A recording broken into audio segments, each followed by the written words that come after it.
Diego Pavia and Vanderbilt must control the game to stun Alabama.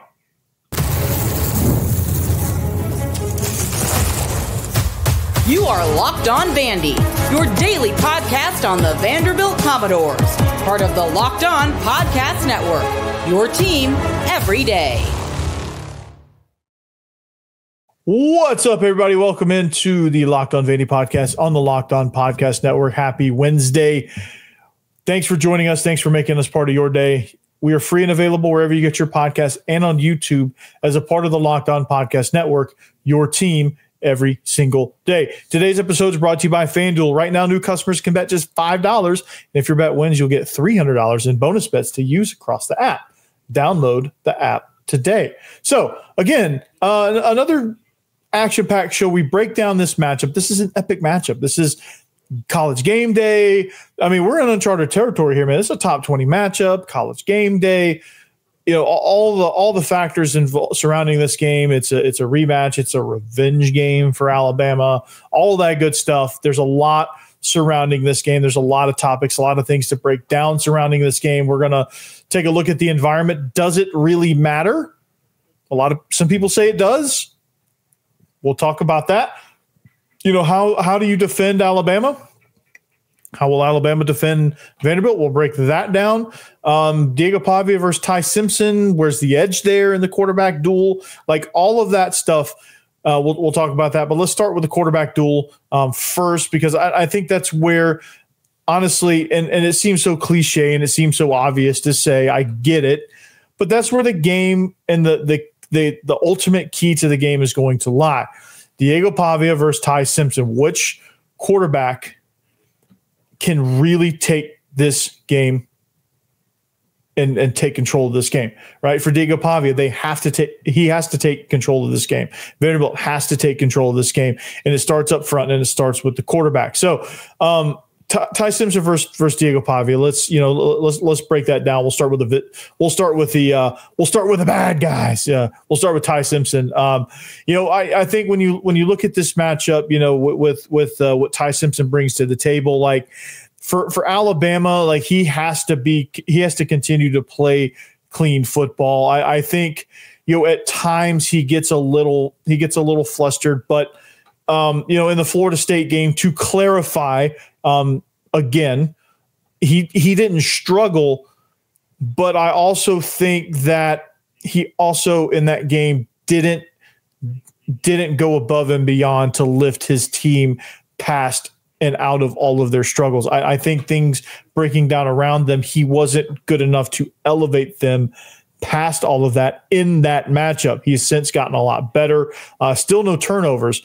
He was pretty good in that game, but like I think Florida State forced him to be the guy, and he just wasn't, for whatever reason, as a team. I don't think it was a situation that allowed him to be able to be that guy. I think Florida State had a really good game plan against him and neutralized him to a certain degree, neutralized him enough, I should say. He did a lot of great things in that game, and you walk away from that game definitely thinking he's not the problem. But I think Florida State did just enough to neutralize him to where he couldn't crush them and he couldn't quite get Bama over the top against Florida State. And there was a lot of factors in that game. Now, for Alabama, for Ty Simpson, I think the one thing he's going to have to overcome, and the one thing that a lot of defenses have tried to do but haven't been successful in doing so, Georgia probably the closest. Florida State actually was successful, but since that Florida State game, they haven't been successful enough to be able to make Bama so one-dimensional that they can really kind of key in. Like what Bama did to Georgia is what Florida State did to Alabama, where you take away one aspect of their offense and you really, and that one aspect is really not great to begin with. And then you kind of neutralize it to where like you bend, you don't break, but you put that psychological pressure on the other team. And I made mention of it on X with a post, but like Alabama was able to do that to Georgia, where Georgia, they could run the ball and they had some success in the run game, but it wasn't enough to elevate them to victory. Florida State did that to Alabama, where they took away the run game and some of the pass game and enough of the pass game to where Ty Simpson couldn't really elevate above that. And that's what ended. That's where that game ended up being a loss for Alabama. So for Vanderbilt, they're going to have to find a way to do that. Now, when you look at Diego Pavia, obviously he's more of a gunslinger. He's going to take more chances. And, he's certainly thrown, I think, 3 interceptions down to this point. And you look at it, in a situation to where, he's for him, it's like he has to try in some of these bigger games, and he's done a much, much better job of this year than he did last year. But I think you get in an atmosphere like Alabama, the things he said during the summer, where I think he's going to really have to fight the urge to want to throw this team on his back and try to do everything and try to win the game by himself, which he knows he doesn't have to do. And that urge is going to be there because Alabama's going to make some plays against some of the other guys. Like they're going to tackle Cedric Alexander in the backfield. They're going to throw Trey Richardson for a loss on a jet sweep. They're going to snuff out a screen. They're going to have a pass breakup, or they're going to get to Diego Pavia and get a sack where you had a wide open Eli Stowers in the middle of the field. Like there's going to be situations to where Vanderbilt's going to be put in some adverse situations. And Diego Pavia, with the crowd rocking at Bryant-Denny and all that stuff, like what does he do in those scenarios? Does last year's instinct take over where he's like, and he's pretty dang good at it to begin with, but does that take over and he goes out there and tries to win it by himself? That's going to be kind of the keys to that. Like Pavia's need and want to be able to win the game by himself, and and he still has a little bit of a deficiency pushing the ball downfield. I don't think his arm will ever be powerful enough to really push a ball down the field too much. Like he's got to let it go earlier if he's going to have a chance at connecting on some of those deep shots. So it's going to be how can Bama navigate Pavia into what he is not so great at, and for Vanderbilt, how can they navigate Ty Simpson to miss a few throws and maybe even to cough one up? Like that's going to be the case. Like I think Alabama is powerful, is explosive enough on offense to where they just need stops, and they can try to get an advantage there. They get a couple of stops where the offense goes backwards, like they get a little momentum boost off of that. For Vanderbilt, like Ty Simpson's good enough to where if you don't he's good enough to where he's going to put his talent and his ability to move the ball is good enough to where it's going to put pressure on your offense. So Diego Pavia has to maintain his efficient ways, stay patient, and this offense is just going to have to stay in the game plan and hold and possess the ball. So where's the edge? Where's the edge? Who has the edge? Where does that fall? Because it's very, very, the margins are very thin. They're razor thin, right? Because these two quarterbacks, and I did a live stream last night with Mike Huseman, and they're quarterback rating wise, they're the two best in the conference. Pavia ranked 9th, and Ty Simpson ranked 15th in QBR nationally. So it's a scenario to where the margins are so thin, and the ways these guys can hurt you are different, but equally as effective and equally as painful, but just in different ways. Pavia is a creator. Simpson is a distributor. Simpson is Michael Penix. Pavia is essentially, stay with me here. The way he plays, he's Cam Newton, he's Tim Tebow. He's that style player where he's going to elevate the team by running hard, by making plays in the run game and getting the ball downfield occasionally and working the ball around, but mostly in the run game. And Ty Simpson is a Michael Penix type where is perfect for Ryan Grubb's offense. I said it all along. Ty Simpson is the perfect quarterback for this system. And so Vanderbilt's going to have to find a way to defeat that. And I'm going to talk about that here in a little bit, but who has the edge here? And to me, I think the edge goes to the creator because I think Diego Pavia has a little bit of toughness. I think Diego Pavia has that ability to make something out of nothing. He's that gunslinger mentality where he's gonna go for it. Like that 4th and 1 in last year's game where he slung it to Junior Sherrill. That was not designed to go there, but he made something out of nothing, and he can create. He can turn a dead to rights play in the backfield into a first down. Like he's a guy that can move the chains when you think they can't be moved. He's a guy that can throw off platform. He's a guy that can make things happen and make things happen with his legs and find run lanes that you didn't think were there. Or he's going to throw a block, or he's going to run you over, and he's going to elevate the attitude of the entire team. That's the kind of thing that he does. Like his impact for Vanderbilt, I think exceeds, not far exceeds, but does exceed the impact that Ty Simpson has on this Alabama team, because you have other things that, you could have a different quarterback in. And I think some of those guys would still have a similar effect, but Pavia just galvanizes his team. He just has that type of magnetic personality. And so I think that's going to be a big factor in this game. When you look at a quarterback battle that has such few margins of difference, when you have a quarterback battle that you're just like, well, this guy's deadly and this guy's deadly, but they're deadly in different ways. Like which way is more effective? And I think with a game of this magnitude and a game in this type of environment and a game with the stakes that this game has, I'm going to take the creator that actually won this game a year ago. And that's kind of where I land on who has the edge. Now, Ty Simpson as a passer far exceeds what Diego Pavia is as a passer. But Pavia as a creator, overall creator and playmaker, I think exceeds what Ty Simpson can do. And so that's where I think the edge is. I think the edge is with Diego Pavia. And that's where I think you're going to gain control of the game. I think Pavia is going to be able to accomplish that.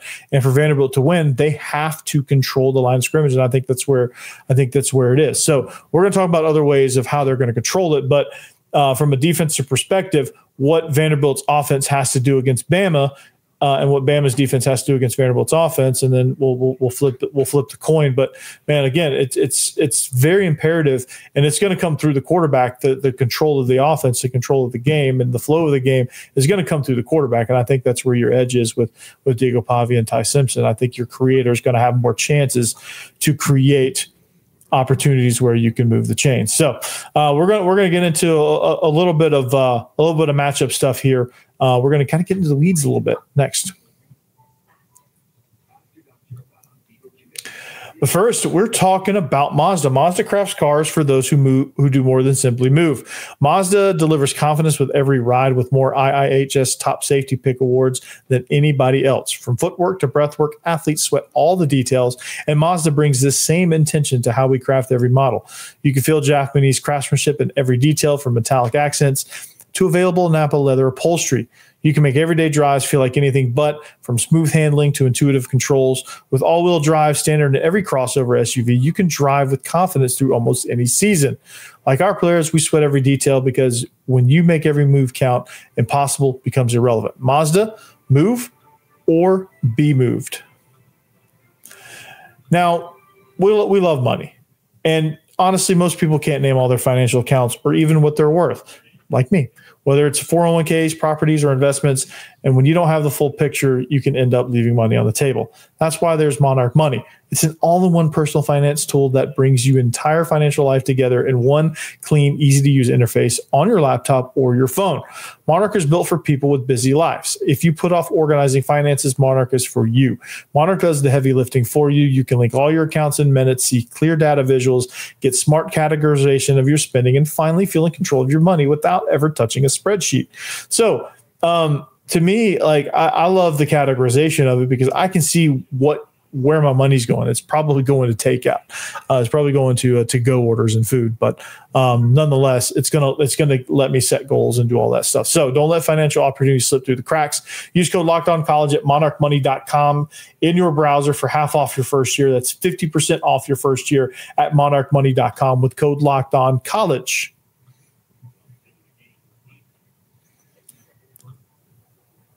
Thanks for making Locked On Vandy your first listen each and every day. We're free and available wherever you get your podcasts and on YouTube as a part of the Locked On Podcast Network, your team every single day. If you need a second listen, Locked On SEC is the place to go. Chris Gordy does a phenomenal job with that. Man, this whole family of SEC shows, the Squad Show is going to be lit. So anyway, talking about Vandy versus Alabama. So we talked about the quarterback edge. Like, where's the edge here? To me, it's Diego Pavia because of his experience, his creativity, and his ability to make something out of nothing. I think is going to give him a better chance to control the game, I think, in this scenario. But when you talk about these two guys, you have to talk about how you defend them and how you really defend this offensive unit as a whole. So from Bama's perspective, if you're looking at Vanderbilt's offense, and to look at Vanderbilt's offense, you're also going to get a glimpse on how I think Bama's going to try to control them. So with Bama, I think you're going to see Bama try to, they have to stay disciplined. That's going to be a key because Vanderbilt moves all over the place. They motion, they shift, they create crazy formations, and they create post-snap motion as well. They get a lot of moving parts, a lot of eye candy, and Bama's going to have to stay disciplined on that. And against the run, they just haven't been for whatever reason. They're just not good against the run. It's not a talent thing. I think it's a scheme thing. I think they just kind of get lost in the minutia of offenses that move the eye points and really force you to communicate and force you to have eye discipline. They haven't faced an offense that has been able to do that very well, but still 89th in the country in rush defense is not very good. So Bama's going to have to kind of figure out a way to and again, this might be another obvious point, but they're going to have to find a way to force Diego Pavia to beat you from the pocket. Now, he's gotten a lot better at being able to do so, but they're going to have to force the ball out and sometimes force the ball out earlier than they want. And for them to have any success, they're going to have to make Vanderbilt earn every yard. They're going to have to make them be more methodical, which they're already good at. Vanderbilt, that's probably one of Vanderbilt's strengths, is they're probably one of the more patient offenses out there. They're scoring at a clip of 49 points a game for over 400 and something yards per game. And that's not just the Charleston Southerns, Georgia States, and Utah States of the world. That's also South Carolina and Virginia Tech as well, two Power 5 teams. And another team that's soon to be, I guess, Power 5, but like Utah State, they might be in contention, legitimate contention, for the Mountain West Championship, because I don't know that there's any I don't know that there's any team that's definitively the best team out there in the Mountain West. So Utah State could stake claim to that. But nonetheless, I think Alabama is going to have to figure out how to contain the B and C gaps, because that's kind of where Vandy likes to run. Vandy likes to run counter. They like to run outside zone, and they like to kind of bounce their inside zone and their duo plays into the B gap, right? And Diego Pavia likes to run A gap, or really it's kind of a B gap, floating A gap type situation where you have the jet motion coming across, like that's his number one play to run with the jet read. But they're going to have to figure out ways to kind of stay disciplined. There's going to have to be guys that win one-on-one matchups. That's all there is going to be to it, right? Like Vanderbilt's going to have to do a better job or they're going to have to do a great job, not a better job. They've done a phenomenal job at it as it is. They're going to have to do a great job at eating up defenders. They're going to have to do a great job one-on-one blocking. They're going to have to do a great job of not allowing linebackers to play linebacker, not allowing defensive linemen to play defensive line. They're going to have to redefine that, what the line of scrimmage is, and they've already done a phenomenal job at it so far. And that's going to have to continue if they want to win. So this game, again, it's going to turn into a line of scrimmage game like every game in the SEC. It's no different. So Alabama is going to have to do what it hasn't really done all year and be stout against the run. Now, situationally, they have been.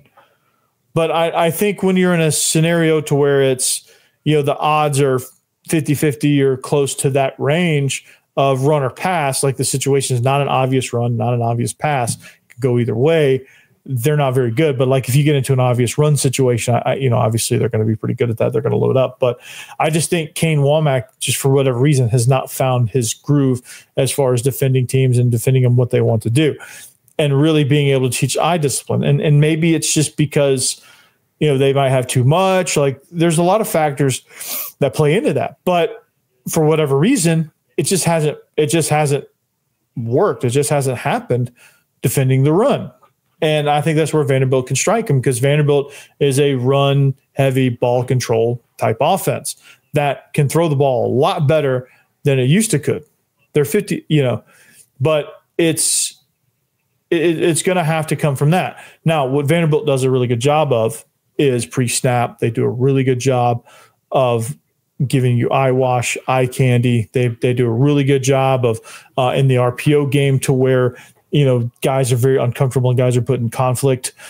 So like they're able, and Pavia is just so patient in the quarterback draw game. He's so patient in the RPO, and that's that connection that he has with Cedric Alexander, and now starting to be with MK Young and maybe even AJ Newberry, as far as like when he on an RPO, like waiting till the last second to pull and rip it. Like, I think he's really gotten good at what I called as a coach turning two, which on an RPO, it's being able to ride the ball to the last second, be able to pull it out and just rip a dart out there to a slant or to a hit, to a stick route, or to to an arrow, or whatever the concept is. Like, he's able to do that.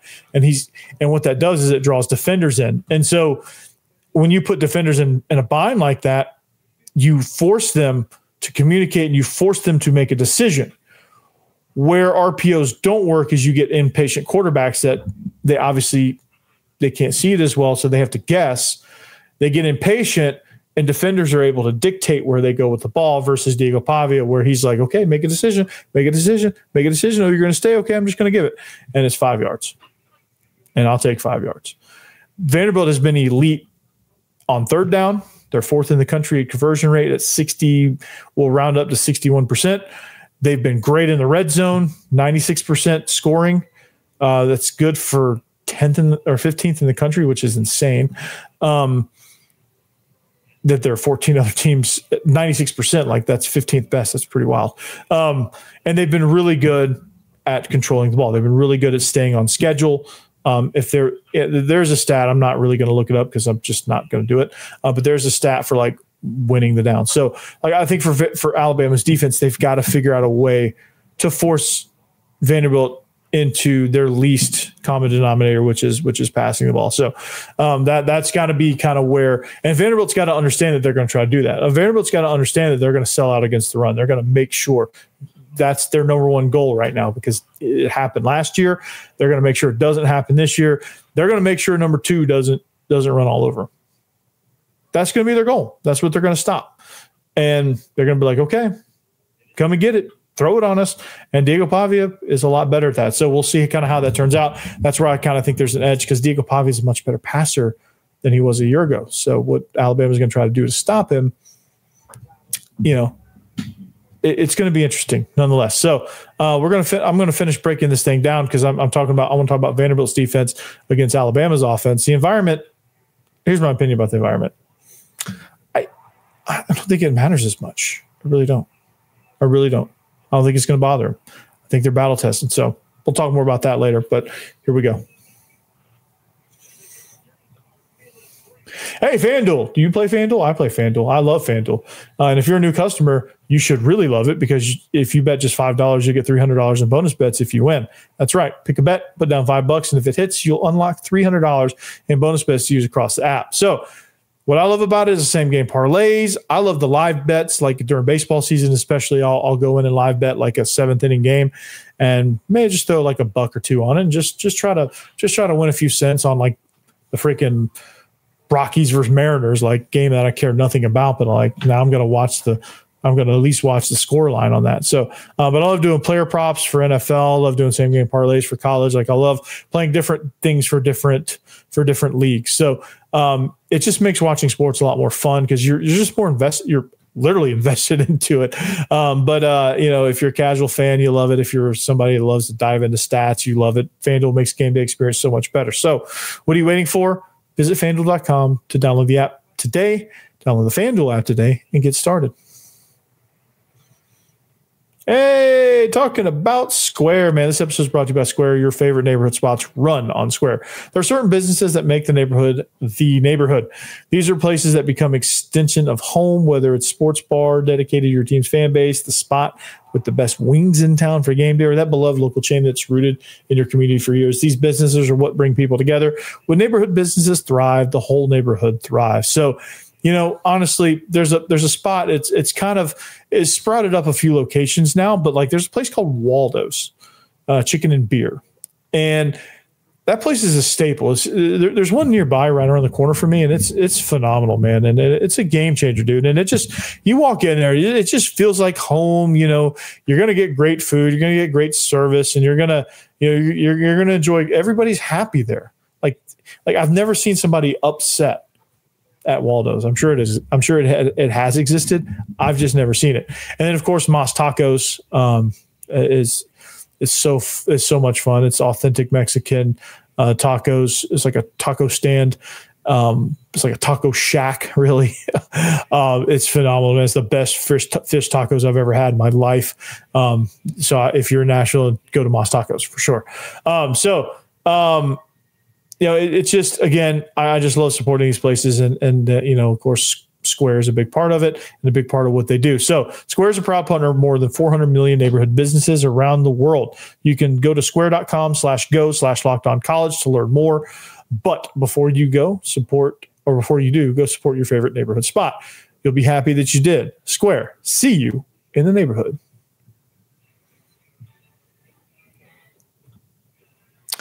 Locked on Vandy, thanks for joining us. We were wrapping up here, finishing up our conversation. I'll be very brief on this. But Vanderbilt defending, at Locked on Vandy, by the way, on all social media platforms. Make sure you like, subscribe, getting close to 1,000. It's going to be great. So, but talking about defense now, talking about what problems these two teams can present. Vanderbilt, very good against the run. Alabama, not good at running the ball. They're 108th nationally running the ball. So I think there's a matchup that I think this matchup favors Vanderbilt. So honestly, and this seems counterintuitive, but they can't really totally take off. But I think they can handle the run to the point to where they can focus more and throw their eggs at Ty Simpson. They have to leave a few eggs in the basket to stop the run. But, I think much of what Alabama did to Georgia, which is, hey, we're going to go ahead and concede the run game because that's going to happen. We're going to make you beat us passing the ball. We're going to say we're going to gamble on the fact that your run game can't beat us alone. So we're going to let you have some of that, but we're going to make your pass game finish it off. It's kind of like what teams did to Kobe Bryant after they learned the hard way with Michael Jordan. They're going to let Kobe go off. But is Kobe's 51 points going to beat you if nobody else does anything else? Probably not. You're going to shut down the rest of the thing.